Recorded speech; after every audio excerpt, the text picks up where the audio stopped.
And we're back with the most terrifying episode ever. An episode about a creepy, horrifying disease that forces you to gain cutie marks. This is the episode in which Apple Bloom tries to use a potion to force herself to get cutie marks and succeeds with interesting consequences. Funnily enough, this is one of the more interesting world-building episodes for me. I'll try to cover why in a bit, but let's push that back for a moment. So first thing we're going to do, very important, we're going to get a cutie mark in bowling! Who would want that? I mean, I like bowling. I haven't bowled in...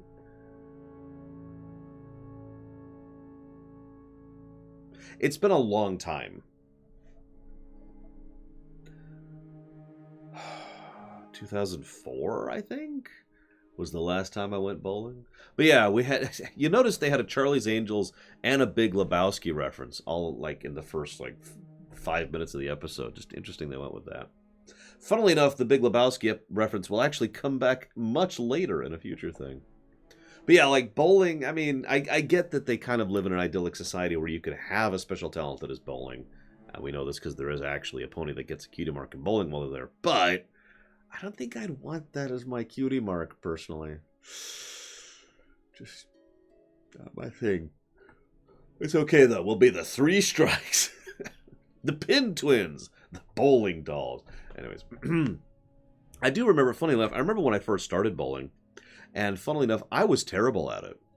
It took me a few years of practice to actually get good at it. And I did want to, because I actually enjoyed it. There's something really satisfying about nailing that perfect curve. And you're probably not seeing it, because I'm doing this with my hand as I go from here to here. And yes, I mentioned the Big Lebowski reference, and that'll be referenced in the future. So... we have a bit of an Apple Bloom montage. You'll notice Apple Bloom is the one most bothered by the fact that she doesn't have her cutie mark. Which I was like, that doesn't quite make sense. Until I realized, actually, that makes perfect sense. She was the one who started the Cutie Mark Crusaders, after all. The first episode about, I want my cutie mark, and Blank Flanks was all about her. So it makes sense that she would be a little more invested in this than the other two. It's also funny because once again they mention the mantra, just be patient, it'll come, blah blah blah, and then her response is, I'm too impatient to be patient.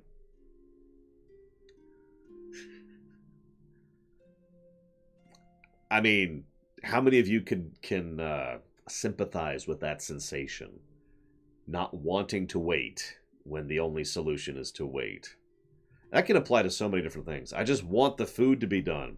I just want this to be over with. This task I'm working on. I just want the next episode to be out. I just want the game to finally be released. And when is the next lore week, damn it? A week for now? Ugh.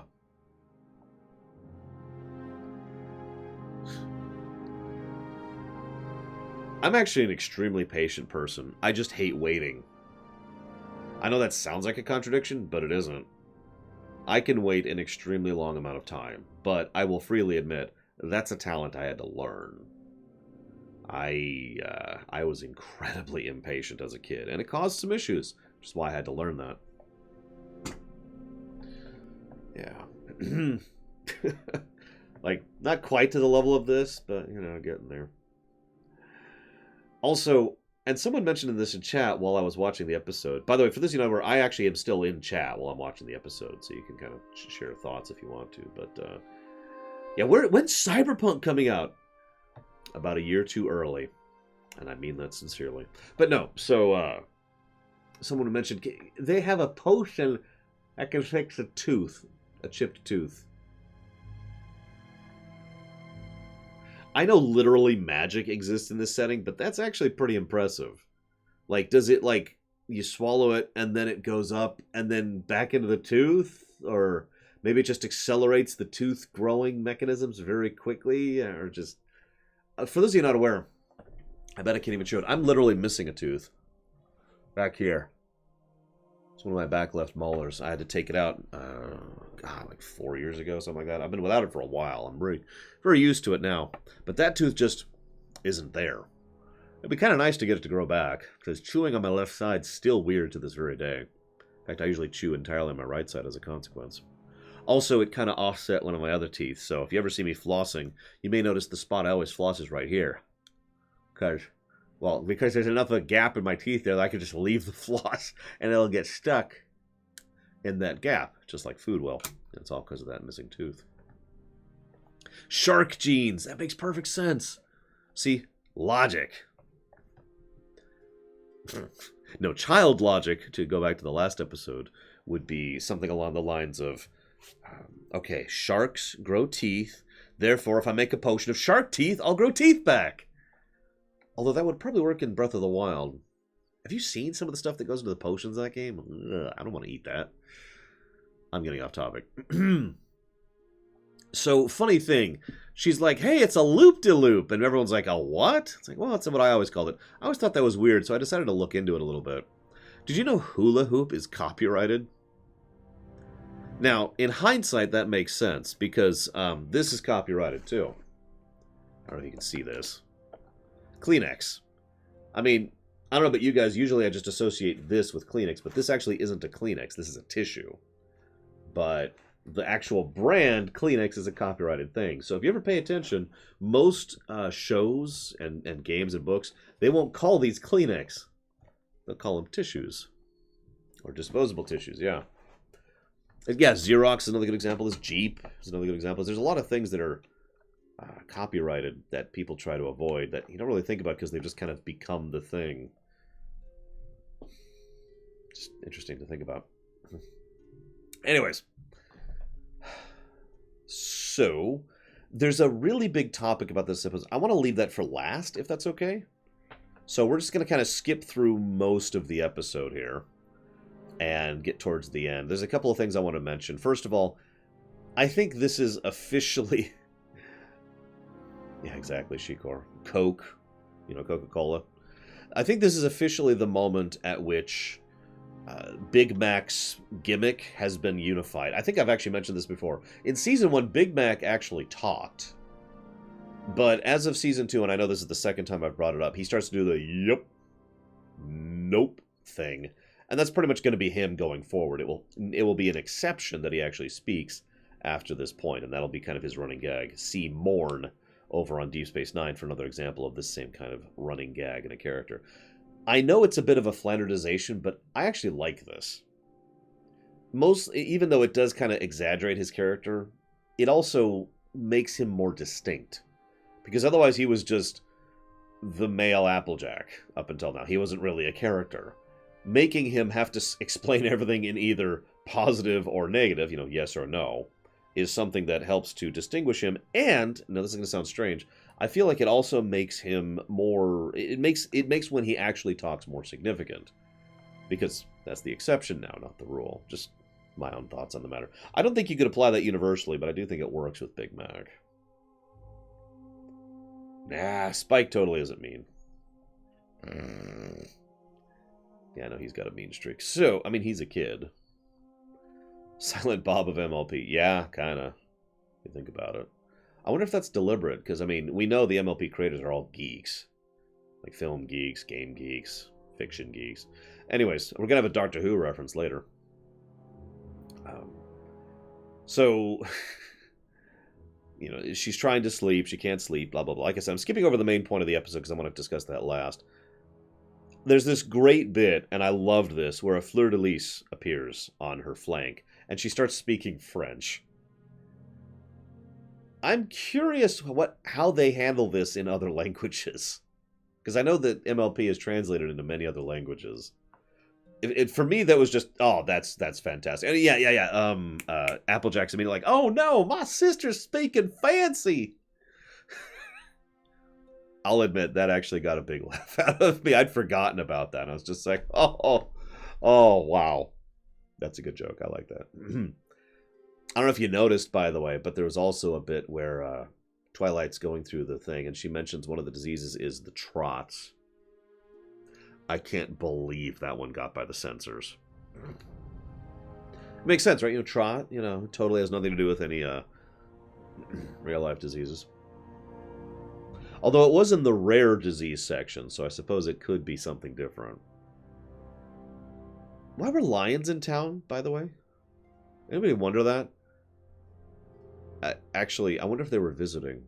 Can lions speak? Do we have any incidences of lions being able to speak? Because I know some animals can. Like, I've talked about this before. There's the 2 tiers of animals. There's the intelligent speaking animals, and then there's the intelligent non-speaking animals. So, probably Snufflegrunt. So yeah, how do the lions work on that one? Of course, we don't know. What is the trots a reference to?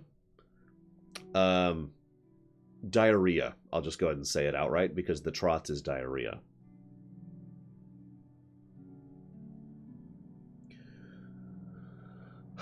So, Zecora mentions the last time she was here, which I think that counts for a continuity moment. It was the only one that really stuck out to me in this one, so we'll go ahead and up the continuity counter by 1 here. It hasn't been going up much lately. I'm really curious how high it's going to go by the end here. Yeah, the runs. That's another way to put it. It's actually kind of funny. Last time I was here, I thought they were over this. And of course, Pinkie Pie has... You'll notice, by the way, that the plant that grows, she says it has to take the truth. They don't actually say this, but it's clear based on context what they mean is it takes a confession. As in a truth you have been hiding up until now. Because just telling the truth obviously wouldn't do it. You'll notice that the person who demands that someone tells the truth is Applejack, who, of course, has nothing to confess. Cut to Pinkie Pie. No, I ate 2 of the corn cakes. No, I ate 6 of the corn cakes. And notice it still doesn't grow, so she's still not telling the truth. And she actually breaks. She actually refuses to tell the truth. No, no. Also, I looked it up. She was talking about how she ate 2 of the corn cakes. I'm like, what the hell's a corn cake? So I looked it up. Apparently corn fritters are a real thing. They look pretty good. I might have to try making some sometime. Anyways. So, then she tells the truth. She confesses, to be more clear. And she's cured, and then she learns the wrong lesson. Ha ha. We should go and leave the end. Now, let's talk about the big part of the episode. Because, like I said, for me, this is a huge world-building episode. I've actually already talked about this. Like, I've already discussed this topic. Oh, that could have been cornbread cupcakes. That's true. I didn't think about that. Cornbread with icing on it. I don't know what that would taste like. I've actually already discussed this, but this is an episode that helps solidify what I refer to as the harmonic resonant pattern. The thing that is the magical pattern of the setting, right? So I've talked extensively about the cutie marks. And how I firmly believe that it's not you, when you're born, are fated to be a certain thing. It's as you grow up, you decide what you want to be. Like, I've made that point very clear, and I stand very firmly on that side of the theory. This episode is a big point in my favor on that one, on my side of the argument. Because you'll notice how she gains supernatural abilities within whatever it is she can do, as soon as any given cutie mark shows up, thanks to the cutie mark basically being forced upon her. Really, really good at it. Like, ridiculously good at it. I agree. Absolutely. In fact, I would be surprised if Discord invented the cutie pox. Anyways, so she can do whatever it is the cutie pox is. In fact, she can do it even when unprompted. It's like, oh my god, what's that? I don't even know what that is. Oh, it's dish spinning. Well, spin some dishes. And she just does it without even thinking about it, without being prepped for it. And then she starts doing other things. And yeah, Shikor gets the clear point. She is forced to do it. The episode actually showcases that early. If you're paying attention, as soon as she starts doing the loop-de-loop thing, she doesn't stop from that point on for the rest of the episode. It's very minor at the beginning because she's just kind of doing it in the background while they're talking and the attention's on other things. But she's still doing it because she can't stop. Because something that is trying to force its way into the pattern doesn't work. The consequence then overrides it. Now, this is why this is so important. Because if you choose of your own free will something to be you to decide who and what you are, and your cutie mark manifests, then you now fit into the pattern in the way that you have chosen. If you force the matter, then it forces it right back. I'm probably not explaining this correctly, so let me try this another way. One of the things several people have said, including my own viewers, and even in show, some people mention this later, is that the cutie mark overrides your freedom of will, that it forces you to become something. But this episode shows the contrast there, because when you artificially make a cutie mark, that's what forces you. Because her freedom of will is overridden in this episode. She cannot stop doing it. She can't even stop speaking French when the Furelise shows up, right? So this is why I say this is a big piece of evidence for me for why and how the cutie marks work in universe. I mean, you could say that there's some real life lessons here about patience and, knowing, how to roll with the punches and blah, blah, blah. And those are decent real life things. But for me, this is completely an in character, in lore episode, because it establishes rather firmly, I think, how the cutie marks actually work. And as Weouds pointed out both earlier and just now, they need time with something before a cutie mark develops. Nobody just gets a cutie mark and then is suddenly good at it. That's not how it works. Every time someone gets a cutie mark, it's something they're already good at. Something they've already been trying, already been playing or practicing, or already like or know. And then the mark manifests. That's actually shown in this episode with the bowler. That's shown in the first episode that even came up with, I forget the pony's name, who likes making candy canes, It's shown with the cutie mark crusaders, who spend several episodes doing what their cutie mark is before their cutie mark actually manifests. Now, if you're good at more than one thing, well, then you get to decide, don't you? I mean, if you think about it, I'm good at more than one thing, and I'm sitting here doing this for a living. This is kind of how I've decided to fit in. I mean, I know it doesn't work that way in real life, but in an extent, this is why I keep kind of correcting it, or not correcting it, why I keep saying that rather than this being a puberty analogy, it works so much more better as a career analogy for me.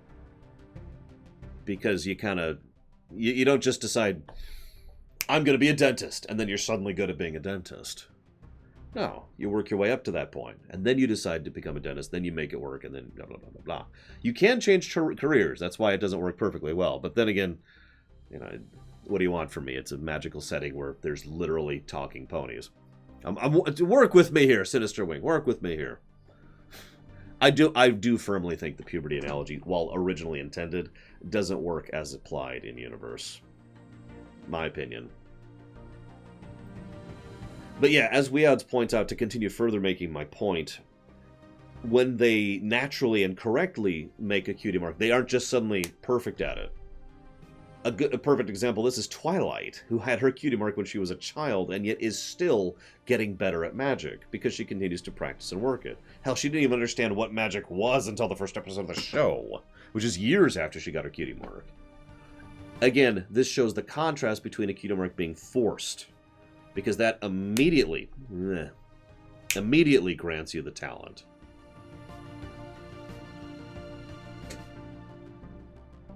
I agree, Shikar. Absolutely.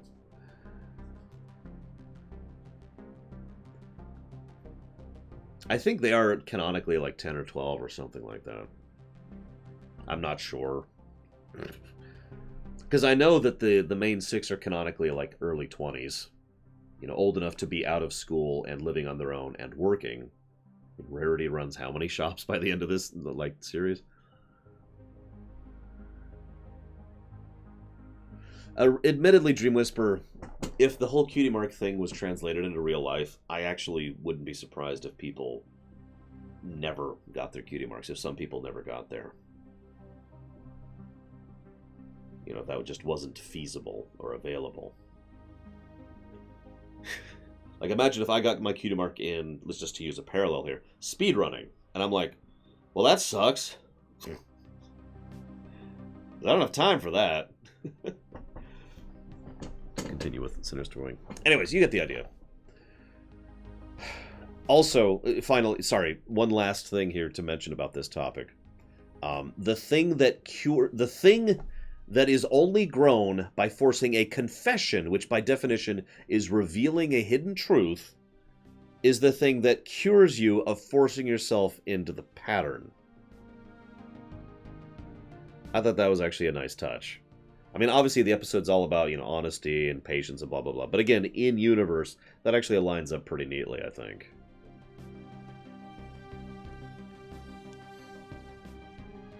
It does sound a little bit like the Cutie, except the problem is the Cutie is a forced societal cult, but organization, whereas this is more or less the way the reality itself seems to work. Literally the fabric of the setting tends to fit on this whole pattern thing that I keep pushing the idea of. Because damn it, I'm right. Well, considering zebras don't have cutie marks at all, I would imagine no, Weouds. Wait, Sakura doesn't have a cutie. Am I wrong? Hang on.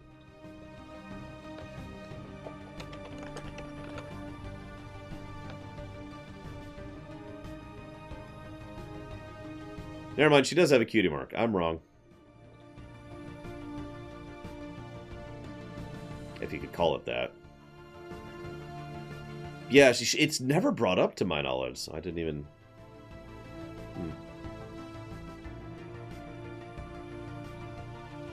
No, what I want to know, though, is why so many things that aren't, ponies of some kind or another don't have anything approximating a cutie mark. I mean, you can't tell me that only ponies fit within the pattern, right? The question of how she knows the cure is a damn good question. If we're being 100% honest with ourselves, it's plot convenience. No. Ding. Sakura knows this. Ding.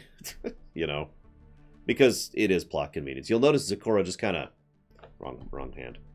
Vanishes at the end of the episode, right? Like, you caught that? It was very subtle because they didn't really show it, but Sakura's there. They plant the thing. She tells the truth. She teaches the lesson. Yes, this is what we're going to do. Let's go to Sakura's house. Where did Sakura go? Like, during that whole sequence, she just kind of vanished.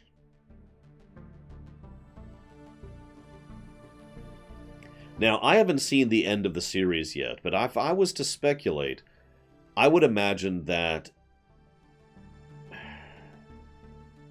basically the idea is that everyone fits in the pattern cutie mark or not. And that ponies are simply an entity that have a way of physically showcasing that. Because again, as we've already discussed, a cutie mark doesn't actually change who you are. It doesn't grant you magical abilities. It doesn't make it so that suddenly you can do something. What it is a sign of who and what you are. The fact that you are growing older, a sign of, coming of age kind of a thing, right? Considering that we know that Draconequuses fit into the pattern, definitively, and arguably so do... Oh god, I can't think of their names all of a sudden. Griffins. We know Griffins probably fit into the pattern. There's also a pretty good chance that Changelings fit into the pattern. Dragons also arguably fit into the pattern. You get my overall point. The show doesn't really address this till later because it's a show about ponies initially. But as we express more and more species and as more and more of them start to work together and unite and we generally see how they interact with each other, it becomes clear to me that the whole cutie mark thing is really just a... Let's call it a symptom, not a cause, if that makes any sense. I know that's treating it like a disease, but you get the gist of what I'm trying to get across. In other words, I don't think the cutie mark is actually all that special other than the fact that it indicates that you've chosen. Whereas everything else just have nothing that indicates that they have chosen. Like, the Griffin whose name I can't think of, the one who actually has an episode with the Cutie Mark Crusaders, she effectively does demonstrate in that episode having a cutie mark. She never gets one, but everything she does indicates someone who has selected where she wants to be, has already practiced it, and is now actively taking action to fit into that role. Was it Gabby? You know what I'm talking about. She's the adorable Griffin. It's a good episode. I like that episode. So she functionally already fits in the pattern, despite the absence. Gabby. Is it Gabby? I'm going to look it up. She functionally already fits into the pattern, despite the fact that she has no cutie mark. I'm just calling it Griffins. Let's see what we got here. No, not Gilda.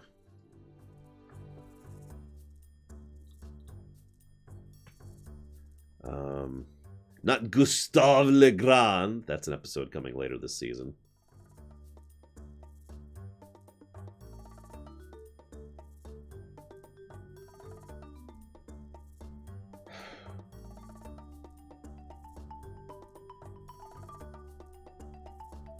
No. No. No. What the hell? Whatever. Whatever her name is. Oh, there it is. It is Gabby with a B and a Y. There she is. Aha! Oh, apparently her name is Gabriella. That's why I couldn't find her earlier. Gabriella. Yeah, I think they all do have G names, now that I'm looking. Because there's Gilda, Greta, Gruff, Gustave Legrand, Gabby, Gestal, Goldstone, Gallus, Glenda. There's a lot of names that start with G. Anyways. This is my point, though. I think the cutie mark thing is what I already said it was, and I'm not going to reiterate my point 3 times. I think I've made my point clear at this point. But that's why I like this episode so much. I mean, it's a decent episode, but yes, he's very evil, Drew Whisper. But it helps to establish how the setting works. And I love world building. You guys know me. Let's see, what's next? So next episode. Oh yeah, is it a wah-wah? That's true, Imperial Star Destroyer. Ponies do have basically sub-races, which can interbreed, it's worth noting. I don't think this one qualifies as a wah-wah, personally. I don't know. Let me rewatch it really quick here. Let me mute this, and let me re-pull up the episode. So I don't want to get copy-wronged by having the episode playing in the background. So let's see.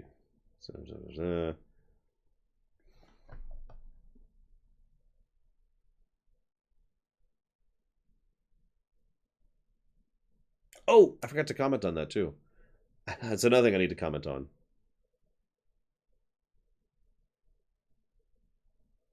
Okay, yeah, I could see that as a wah-wah. That's a decent wah-wah. I don't know. It's like a half wah-wah. It's not, I don't know. I'm torn on this one. I'm torn. Because, again, the wah-wah is before the actual end. The wah-wah is, well, we're done. We'll add a wah to the wah-wah counter. Hi, Magister. Or should I say Archimond? So, I forgot to mention this. Thankfully, I haven't cut off the recording yet. You'll notice that Apple Bloom correctly identifies a flower on site, correctly makes a potion without guidance in this episode. Now, she makes the potion incorrectly.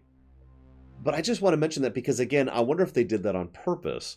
Her being good at making potions is actually going to be a thing going forward in multiple episodes. That's going to come up during the Twilight Time episode. That's going to come up during the Valentine's Day episode. I can't think of the name of it. Hearts and Hooves Day. It's just interesting because, again, I wonder if they planned that out in advance. Or if it just happened to be the fact that they, she made this potion. They're like, hey, we should make that a thing going forward. It's just interesting to think about. All right, so. Now let's have a vote really quick. Does it count, yes or no? Just everyone type in chat really quick. I'll abstain from voting. So we've got 2 yeses, no, no. That's true. Cooking is a very, very lot like brewing, so.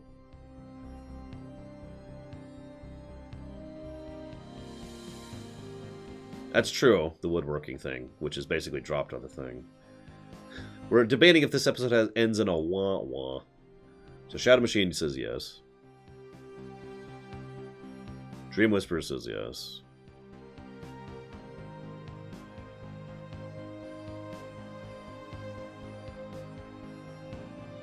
Magister, who has no idea what we're talking about, says yes.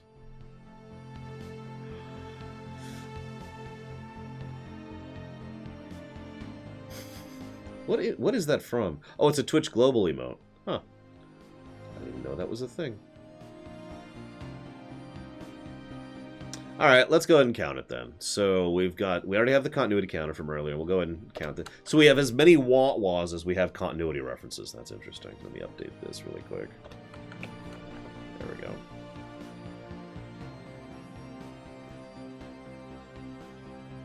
There we go. So I think that's it. Let's see. So let's chop off the local recording.